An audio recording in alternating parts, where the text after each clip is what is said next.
হাসিনা তার ক্ষমতাকে টিকে রাখার জন্য খালেদা জিয়াকে আজকে এই মৃত্যুর দিকে ঠেলে দিচ্ছে। তাই আজকে যদি খালেদা জিয়াকে মুক্ত করতে হয়, হাসিনাকে ক্ষমতা থেকে বিদায় দিতে হবে, হাসিনাকে ক্ষমতা থেকে বিদায় দিতে হবে, এই নিকৃষ্ট ফ্যাসিবাদের পতন করতে হবে।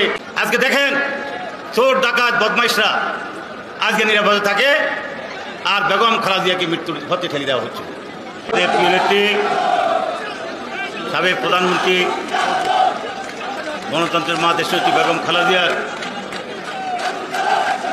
মুক্তির দাবিতে আয়োজিত আজকের এই বিশাল সমাবেশের সদ্য সভাপতি, আপনাদের সকলের প্রিয় নেতা, আন্দোলন সংগ্রামের পরীক্ষিত নেতা জনাব মির্জা আব্বাস, আজকের অনুষ্ঠানের প্রধান অতিথি, যিনি ইতিমধ্যে আন্দোলন সংগ্রামের মধ্য দিয়ে বাংলাদেশের গণমানুষের হৃদয় অর্জন করতে সক্ষম হয়েছেন,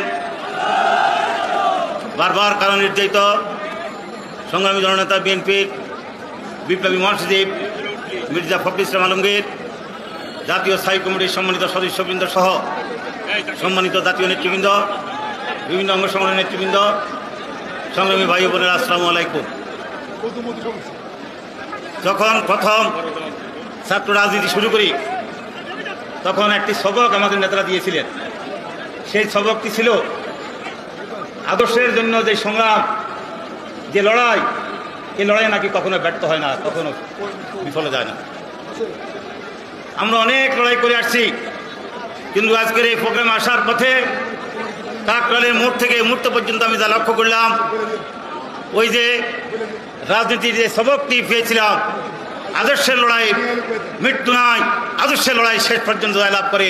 আজকের সমাবেশ তার জ্বলন্ত প্রমাণ। আমাদের লড়াই ইনশাআল্লাহ ভবিষ্যতে জয়লাভ করবে, বিজয় পথ দেখবে। আজকে দেখেন চোর ডাকাত বদমাইশরা আজকে নিরাপদে থাকে, আর বেগম খালেদা জিয়াকে মৃত্যুর পথে ঠেলে দেওয়া হচ্ছে। আমি আশা করি যতই ষড়যন্ত্র হয় না কেন, জনগণের নেত্রীর প্রতি আল্লাহর রহমত থাকবে। এখানে একটি কথা উঠেছে, খালেদা জিয়াকে, এখানে আইনের কথা আসছে, অনেক কথা আমি বলি, মনে করি হাসিনা তার ক্ষমতাকে টিকে রাখার জন্য খালেদা জিয়াকে আজকে এই মৃত্যুর দিকে ঠেলে দিচ্ছে। তাই আজকে যদি খালেদা জিয়াকে মুক্ত করতে হয়, হাসিনাকে ক্ষমতা থেকে বিদায় দিতে হবে, এই নিকৃষ্ট ফ্যাসিবাদের পতন করতে হবে। সেই পতনের আন্দোলনে আপনারা সকলে ভূমিকা রাখবেন, এই আশাবাদ ব্যক্ত করে আমি আমার বক্তব্য এখানে শেষ করলাম। আল্লাহ হাফেজ। বাংলাদেশ জিন্দাবাদ, বাংলাদেশ জাতীয় দল জিন্দাবাদ, দেশনেত্রী বেগম খালেদা জিয়া জিন্দাবাদ, শহীদ জিয়া রহমান স্মৃতি অমর হোক, আমাদের ভারপ্রাপ্ত চেয়ারম্যান জিন্দাবাদ, জিন্দাবাদ।